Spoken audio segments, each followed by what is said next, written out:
Hi, ഒറ്റയ്ക്കായെന്ന് തോന്നുന്നുവോ? ആരുമില്ലെന്ന സങ്കടമാണോ?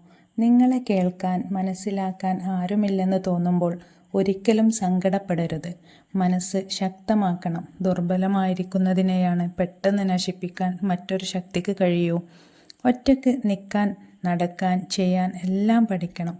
ആദ്യം നിങ്ങൾക്ക് ഒരു അന്താളിപ്പ് തോന്നും.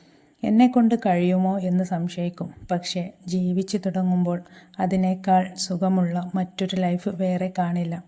ഈ തിരിച്ചറിവില്ലായ്മയാണ് നശിപ്പിച്ച ഒരുപാട് ജീവിതങ്ങൾ നമുക്ക് ചുറ്റുമുള്ളത്. വീണെടുത്ത് കിടന്ന് ഒരിക്കലും ഉരുകരുത്. തളർന്നു പോകരുത്. മനസ്സിനെ ശാന്തമാക്കി ഉയർത്തെഴുന്നേൽക്കണം. എനിക്ക് കഴിയും, ഞാൻ ചെയ്തിരിക്കും എന്ന ആത്മവിശ്വാസത്തോടെ നമ്മളെ ഉയർത്തെഴുന്നേൽപ്പിക്കാൻ പഠിക്കണം. പണ്ട് ചാരത്തിൽ നിന്നും ഉയർന്നു പൊങ്ങിയ ഫീനിക്സ് പക്ഷിയെപ്പോലെ നമ്മൾ നമ്മുടെ ശക്തിയെ തിരിച്ചറിയണം. അപ്പോൾ നമുക്ക് കിട്ടുന്ന സുഖം മറ്റൊരു ലൈഫിനും കാണില്ല.